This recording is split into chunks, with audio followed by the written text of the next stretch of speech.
These are really, really trippy. Look at that colour. Right, we are back. Who remembers these? Well, this one in particular from hashtag 94. This was done in epoxy with neon pigments.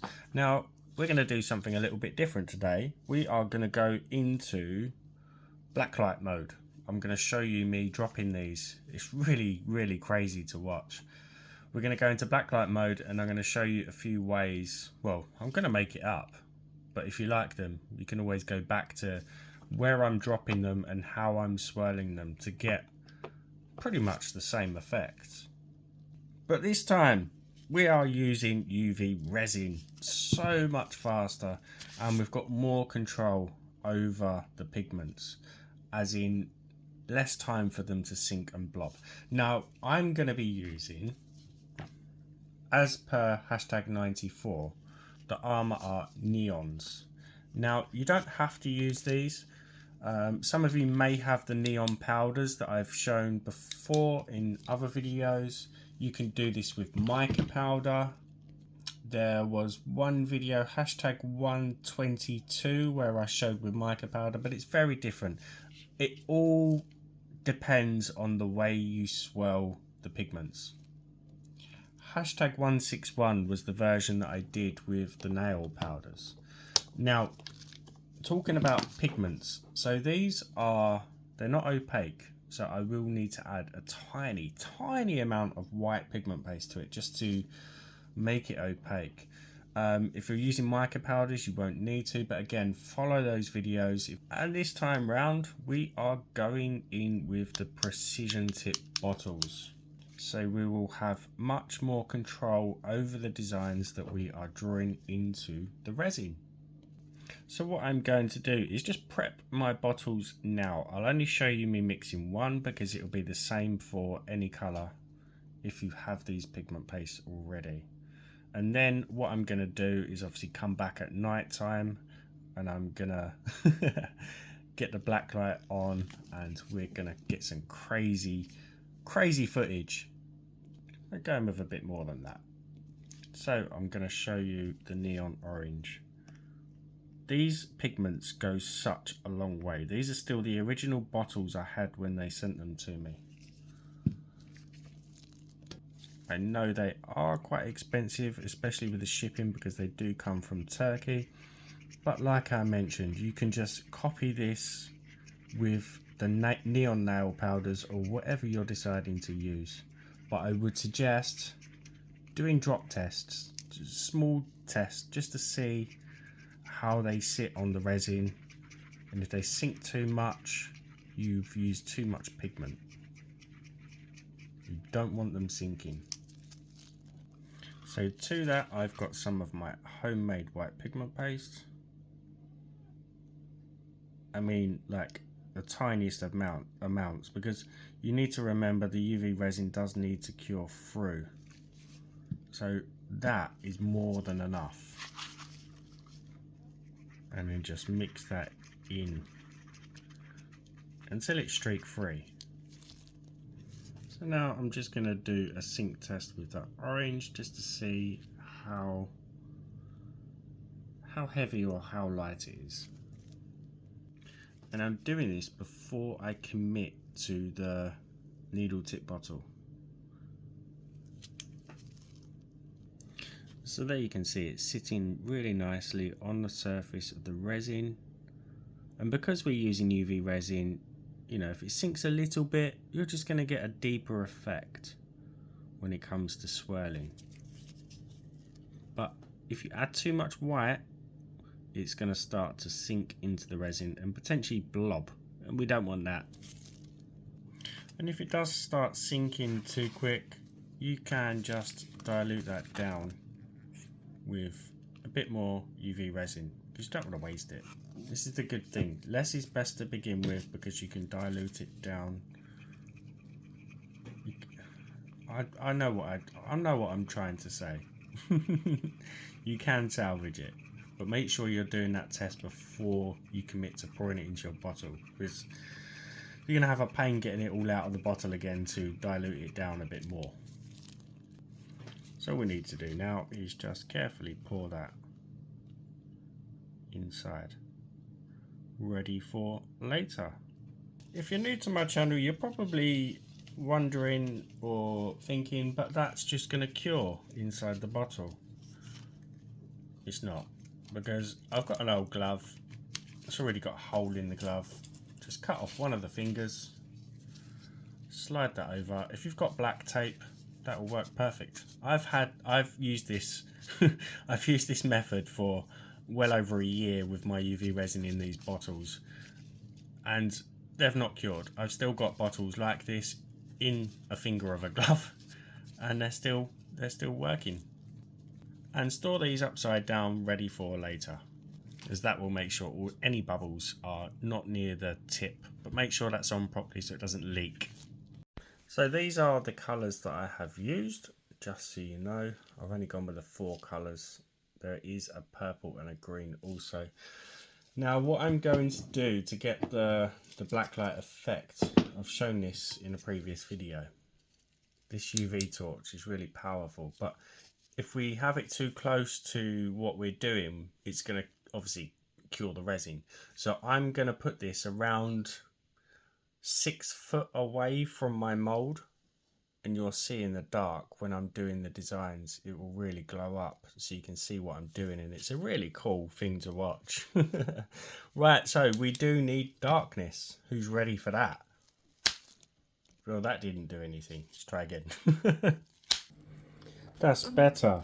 Right, so I've put some UV resin into my mould already. I'm just going to try and get you into shot and get my focus ready. So what I'm going to do is show you one, and then I'm going to show you them all, but I'm going to talk through the first one. So I'm just gently squeezing my needle tip bottle and just applying a row of dots. You can do this any way you want, but if you watch this back and you want to make a particular one, at least you can see the dot placement.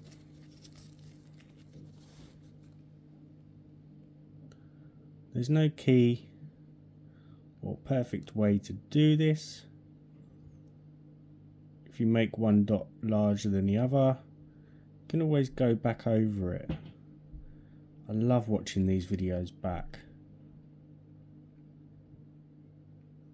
Again, my light is placed quite far away, so it shouldn't start curing my resin as I'm working.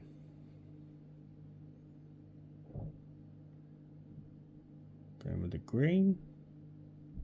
As always, massive shout out to my channel members, anyone who's bought me a coffee or a super thanks. Let's go with one up there. And you will see also that some of the dots are going to start drifting inwards. That's fine, don't worry about that. It just adds to the effect. I'm going to go in with some blue. And I might try and do some lines. We'll just see how it goes. Bit of blue up here. And a blue down there. Right, out comes the cocktail stick. Whatever you want to use. Place it in the middle and just begin to stir that resin. Slowly lift it out, and then I'm going to cure that for 2 minutes on both sides. Look at that colour. This is just probably one of my most favourite things to do. It's really therapeutic. I love making these. So there we have our first one, and I can always back these with a black afterwards, but how crazy is that? Okay, we had a little bubble down there, but we're going to get some more really cool ones. So I wasn't going to voice over this, I was going to put some nice tranquil music on in the background, but I thought I might as well talk through some of them. So I'm just applying dots, as you can see, and then the swirl for number 2. And number 3, I decided to go with the line idea. And again, I'm just making this up as I go along. There's no key to it. So this is where they start to get really interesting. You can get some really, really cool designs by just going with the flow and just coming up with different designs and ideas. And number 4 is pretty much the same. This one went a little bit wonky in the middle, but as I mentioned at the end of the video, it just adds to the design, I think. I really like this one. But when it comes to actually swiping in the detail, don't go in too deep because you don't want to scratch your mold. And this one, number 5, I decided to try and put the lines over the dots just to see what would happen, see if we get a kind of different effect. And you can see it's distorting the dots. But by the time it comes to stirring it, it doesn't really matter. And this is the one that I decided to cure and then applied another thin layer of UV resin and just applied some dots. I'm not sure what told me to try this, but I'm really glad I did. These next 2 pieces are absolutely insane. They're so trippy. And again, this has given me so many more different ideas of trying things like words or letters. It's just, there's so many possibilities, so many different ideas that you can try with these. And you can see the swells kind of got to me. I had to try more. And then just finishing it off with some random dots. So number 9, I think, is, again, it's hard to choose, but it's definitely one of my favorites. This one turned out absolutely insane. And again, it's all just random. And you can see lots of bubbles coming out where I didn't store my bottle upside down again. I laid it on its side so it sucked in air after I squeezed it last. You can see I had fun. But I had to edit some out because the batteries in my torch died, so the footage was just unusable. But here we go.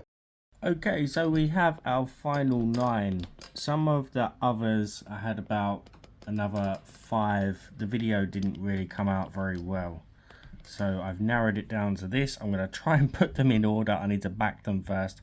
I'm hoping I can edit them so that I can number them so you can see which one is which. Right, we're all done. So it took a little while to back all of those. I just used, I think, a small amount of black mica powder mixed in with my UV resin, but I'm going to show them one by one. So this is number 1. My mold's not brilliant, but I'll show them under the UV light as well. I'll do them in photos, I think, at the end and number them as well.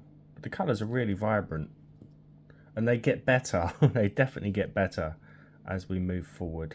Really need to work on these, sand these down and top coat them. The colours are absolutely amazing. I love this one, absolutely love the detail in there.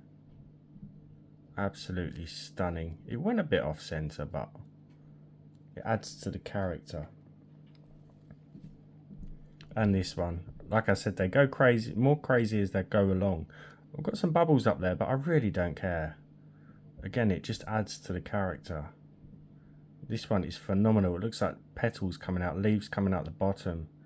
It's given me some more ideas of different techniques to try. I really wish. This one is incredible. As you saw in the video, I went in on a second layer and did some dots, but it really looks like alien plants with flower heads. Again, I need to sand this down and work on the front. I demolded too soon, as you can see, but it's easily fixed. It's absolutely incredible. I wish I'd used some green now instead of that yellow. Yellow does show up a little bit green, but number 6, these are crazy. These are really, really trippy. I don't know what made me think to try it, but it really does work. It's got some really like hippie vibes going on there. So I did a couple like that.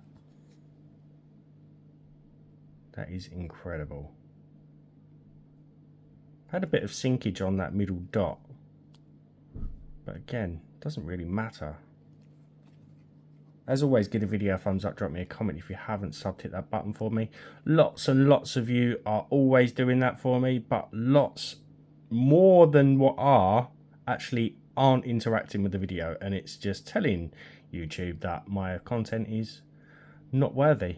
So please, please, please always interact with the video. It takes me a long time to make some of these videos. This one is epic. Absolutely epic. It's not as balanced as I'd want, but it's unique. It's absolutely phenomenal.